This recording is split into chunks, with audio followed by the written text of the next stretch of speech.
Yo, what's going on, guys? It's your boy. Welcome back to another video. So today I'm going to be doing something interesting. So I don't typically try like real deal food on my channel.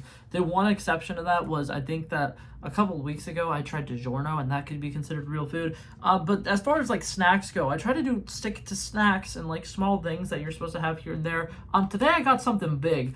So Walmart, in their little market side stuff up front, had calzones.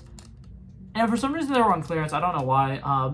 They're still good for another like week and a half, but like they were on clearance. They have a Philly cheesesteak flavor. Also the brand is Stefano's, which is interesting because I don't know why I thought that it was literally one of the market side things, and I didn't realize that until I was picking it up to show you guys this video. Yeah, so there's that one, and then there's this one, which is the pepperoni calzone. But either way, they're two calzones. They're both about 800 calories, give or take. And yeah, I want to go ahead and try these. So I'm going to go ahead and put both of these in the air fryer, and I will be right back with these once these are cooked and ready to go.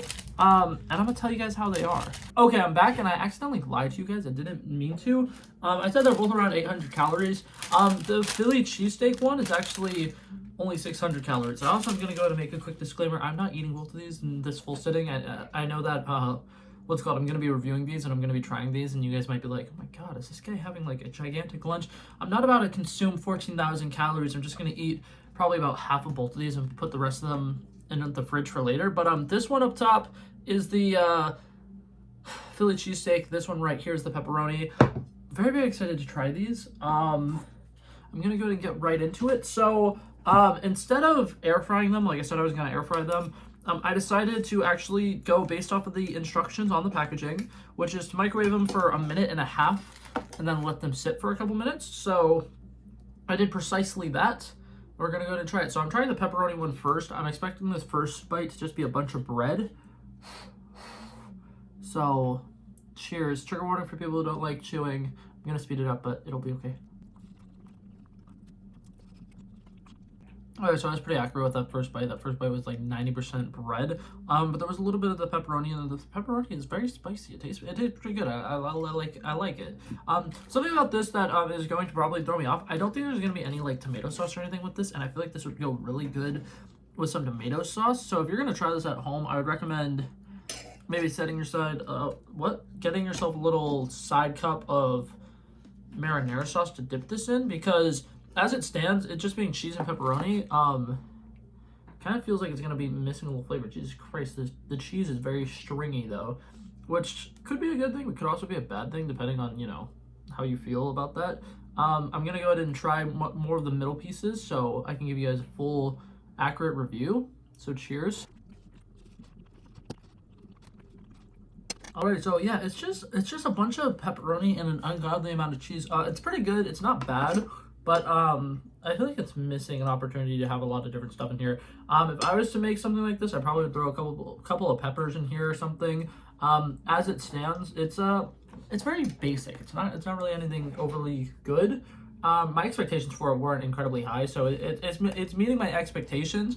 But I will say this: it's literally just cheese and pepperoni and bread. The bread is seasoned really well, though. It is like a nice crispy garlic bread, which I really appreciate. You can see like the little herbs and spices and stuff on top. The bread itself just tastes very like just basic dough, anything special. It's not bad. There's room for improvement, though. So now I'm going to try the Philly cheesesteak one, and then I'm going to compare the two of them and give them both number ratings at the end of the video. So now we're going to go ahead and, like I said, try the Philly cheesesteak one. Gonna cut into it. This one is a much weirder shape to me. This one is more of like a giant circle as opposed to... That is literally just bread. Look at that. I'm pretty sure that's literally just bread, right? Yeah, that's literally just bread. I'm gonna put that to the side. I don't want to eat just bread. Okay. This slice should be better. No, this one still looks like it doesn't have anything in it, actually.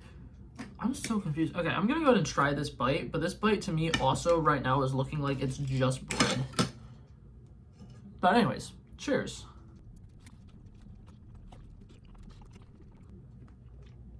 Alrighty, so I was absolutely right. That was literally just cheese. I could kind of taste like some of the like juices from the peppers in there though, and it was pretty decent. It was pretty good.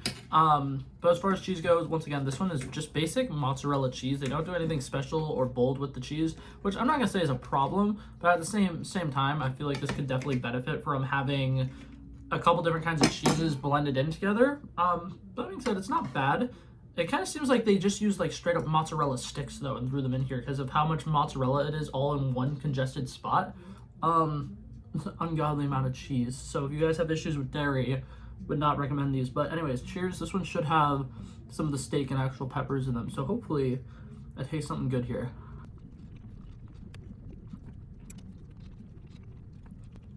Okay,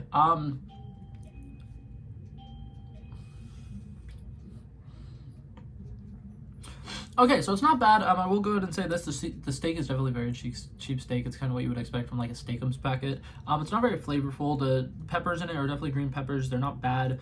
They definitely didn't put any forms of seasoning or spicing on either the steak or those peppers. And like I said, the cheese is just like a giant conjumbled mess. I don't think that was a real word, but we're gonna stick with it. It's just there's a bunch of cheese in one spot and it's not spread out evenly, and that's kind of my problem that I'm having with both of these. Actually, is on the pepperoni one. I'm gonna pick it up so I can actually like show you guys and give you guys a good proper representation.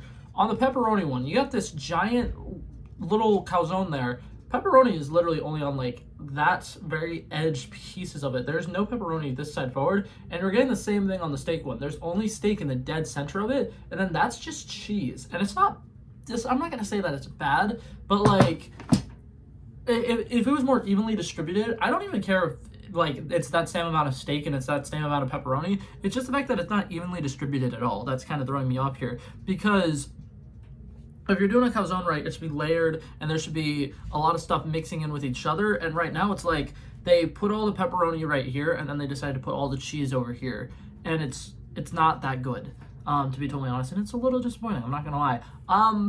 Yeah, so as far as like tastes go and how easy and convenient it was, I'll say it was pretty convenient, and for something that was about $3, I would definitely say it was worth it. But I don't think I ever would get these again. I know me personally, I can make a much better calzone than this. I make calzones all the time. But if you're not the kind of person who likes cooking and you're like, I'm kind of craving a calzone, it wouldn't be the worst thing ever. But like I said, for the pepperoni one, I would add peppers or something to it. And then to the Philly cheesesteak one, I don't even know what you could add to that to make it better. Honestly, it's just the steak is unseasoned, and the, what's it called? The cheese is just, it's so overbearing and overpowering. But they're both solid. Like they're okay. They're not bad.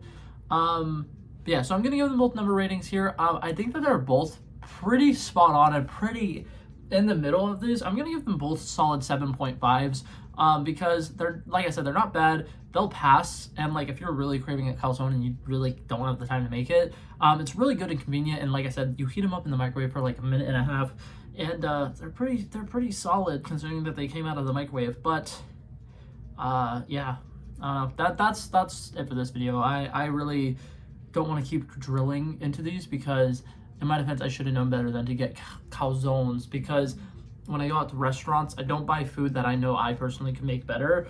And so me doing this was just supposed to be an experiment, and now I'm kind of like, I need to make a calzone tonight so I can have a like good, like high quality calzone. But like I said, as far as getting it from the store, it's pretty good. But yeah, that's it for this video, guys. Hopefully you guys enjoyed it, and I will see you guys hopefully in the next one. Peace out. Bow, bow, bow.